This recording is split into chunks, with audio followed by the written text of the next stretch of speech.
I just heard a really big crack in this chair, and what if I fall and die? And all I'm saying is I don't want the EMTs to find me dead with this in my hands. Greetings, everyone. Kyle and Willard here. Don't really have much of a promo except for the fact that parts 1 through 5 are out of Scary Willard. Parts 6 through 8 are going to be released for the next week up until Thanksgiving. We haven't done this in a while. Well, Willard will say you're going to get gotten by him if you don't like, comment, share, subscribe. I'm the only one that was surprised by this, but next month's Trash After Dark is actually going to be Bolin. I thought Richter was going to win. Again, I'm kind of a little whoosh over my head. I didn't realize so many people had such an affinity for Bolin, which is cool, so I guess that's what I'll be doing. Magik has always been one of my favorite X-Men. Magik's history in the comics was surprisingly pretty straightforward for a while. There was one really cool what if where with Magik became Sorcerer Supreme.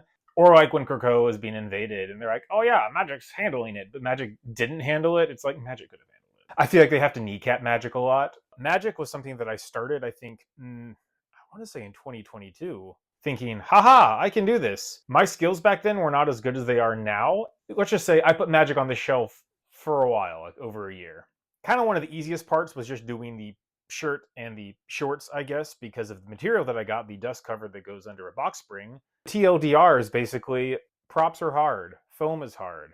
I know that some people are more comfortable with foam than they are sewing, and I don't understand in any capacity whatsoever.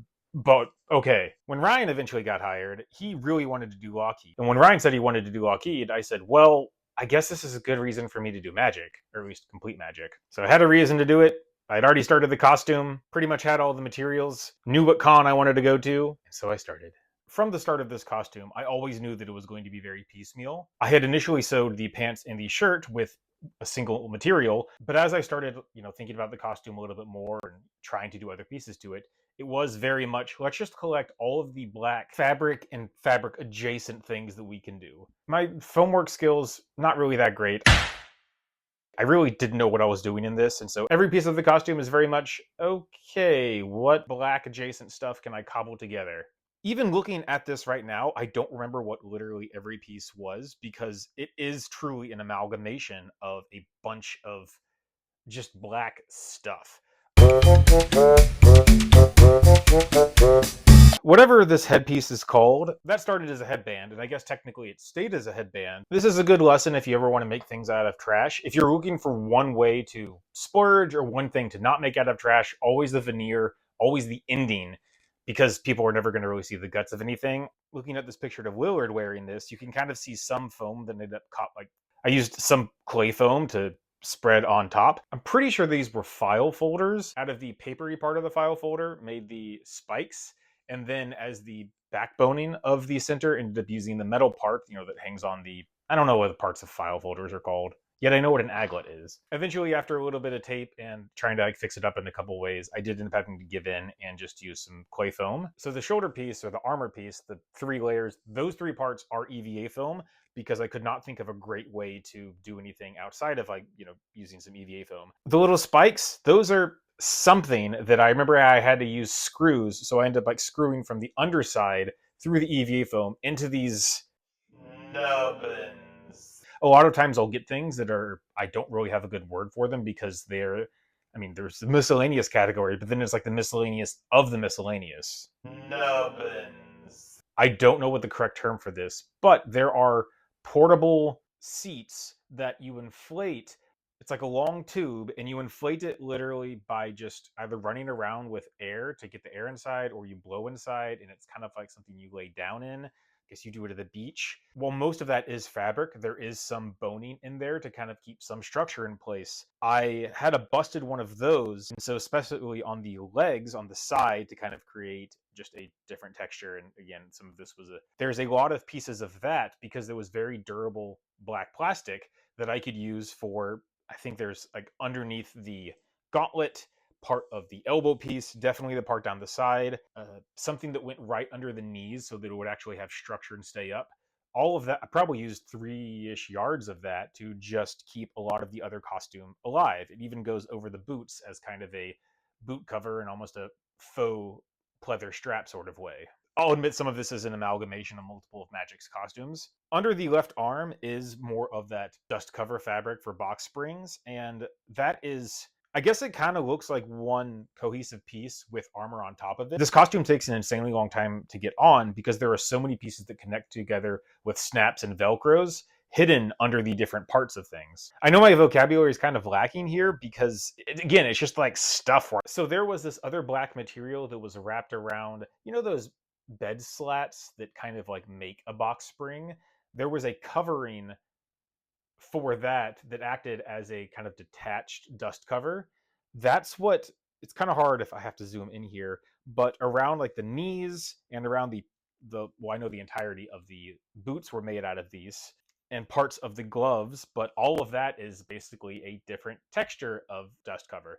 When I'm using everything that's just completely black, it could definitely blend in and all look so monochromatic that you don't really see any texture. And so by using the mixed medium, and including the piece that goes like above my midriff on actually the shirt, not talking out of the belt, again, all these random things kind of work harmoniously to give the illusion of a pretty complex costume when it really is just layers of question mark on top of other question mark. Part of the reason this costume took so long is because I really had no idea what I was doing.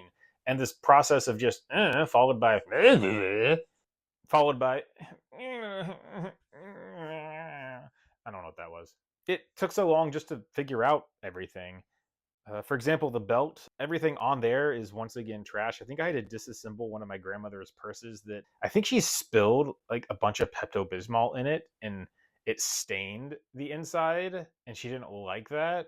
So yeah, I know some of the pleather from like that goes around the circle. The red X, that's not anything special. I actually did use my Cricut to cut out paper and then I think just not paper, but like vinyl and glued it on or something. Oh, what the X is actually on, that is mouse pad. I know that that's an upside down mouse pad, and because that gave a different black texture. So you have like 5 different black textures right there that kind of something illusion of looking better. The boots are pretty much the same story of stuff with other stuff. The buckles that were actually sewn into the boots, those were buckles from a couple pairs of shoes that my mom got rid of. Really just ripped out the faux. They didn't really help tighten anything. I guess they were just decorative buckles, and they were only like 4 or so inches. So I ended up ripping off those from a couple different ones, and then I artificially sewed them into the boots just to give some other texture. A lot of Magik boots, it looks like she has straps that hold things up, since mine were just one singular piece that was more or less held up by gravity, and the black plastic that was connected to my legs. These pieces were, funny enough, also completely decorative, but it made it look pretty good by just having them not slapped on, but sewed on there. I did have to cut slits in it where they did go truly in and out of the boot. Over the year and a half that it took me to build this costume, I stopped and started many times. I'd work on one piece and then realize, oh, I don't have any black good stuff that will work for this part of the costume. So I just had to wait or figure out another idea.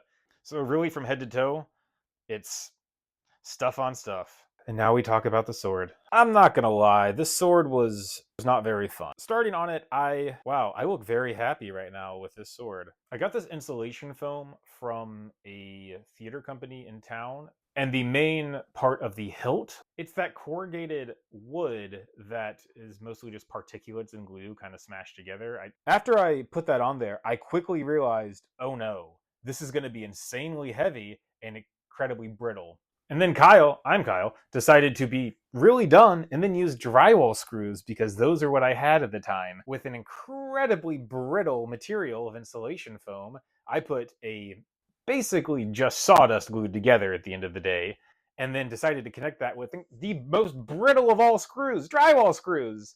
Why did I do that?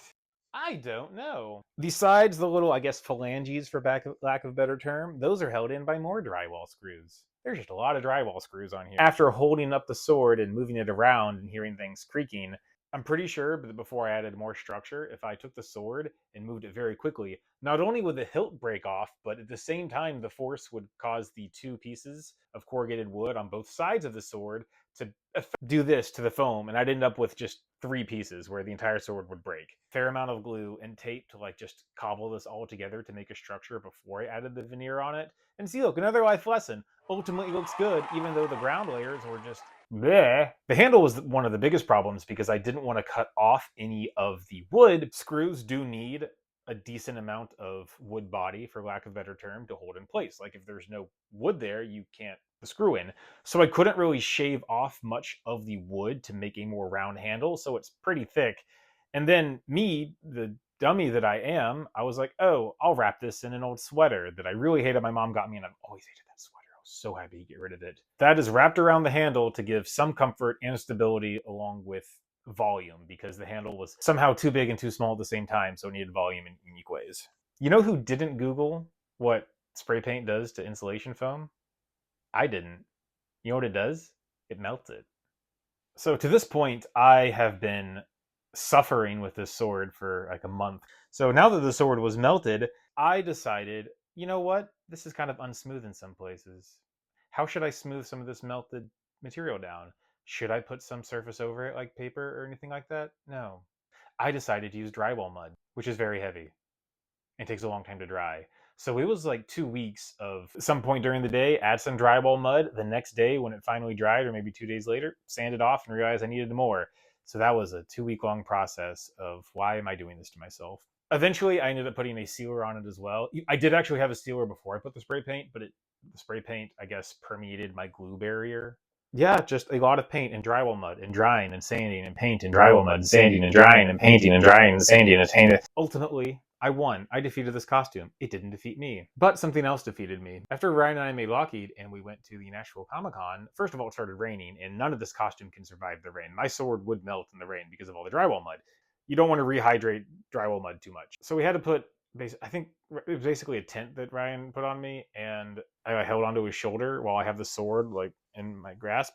Eventually we get there. It takes me an hour to put on the costume. The contest got moved to Sunday, and we were only going to be there for Saturday. You may think all of this is a really sad story, but no, this is a story of determination, and I'm actually super proud of this costume. And one reason why I was so proud of this is definitely the biggest prop that I've ever made. I was really happy to finally do something that big, and showing that, hey, just because it's trash doesn't mean it's trash. Thank you so much for watching and subscribing and liking and sharing, or you know who you are if you comment a heart on every one of your videos. And that brings me a smile every time you do it. Time to go eat spaghetti oatmeal for lunch, and I'll leave you to figure out what that means. But anyway, see you next time. I think it's a pretty rational fear not to want to use toothpicks in the car, because what if you get in a wreck and the toothpick stabs you and you die? And the song Mirrors by Justin Timberlake, when he says, "It's like you are my mirror," or he says, at first, I didn't say anything of it. I also have upset as a note. I thought that in my mind, it's like, oh, it's a metaphor. And then I realized, oh, no, it's actually a simile. And it tastes like chalk. Similes use like or as, and where metaphors are just a direct A is B versus A is like B. Baby cakes. But the way that it's phrased, it actually is, I think, a metaphor, because I have a list of garage to-dos up there, and 4 of them say clean. The like in this case is more of an as if, and the actual metaphorical part is, you are my mirror. I don't know why. I mean, if you reframe the sentence, it is as if you are my mirror. Magenta, I don't even know her. It's more of a hypothetical metaphor, but it's still a metaphor nonetheless, and it just bothers me that it's just such a poorly phrased sentence where linguistically it's actually a very dumb line. Is that a spider? Like it fits in the song well, but it's stupid. Blancos mas blancos, because you are my mirror sounds a little. It wouldn't fit. How long do alligators live? And say so like you are my mirror, and also you're like my mirror. Neither one of those sound. Wow, I look so foolishly happy. It's almost like he's having an epiphany. That was, and then he like bleeds into the metaphor. It's a bird. It's a plane. It's just a bird. The second person was wrong. Linguistically, I think it's kind of convoluted.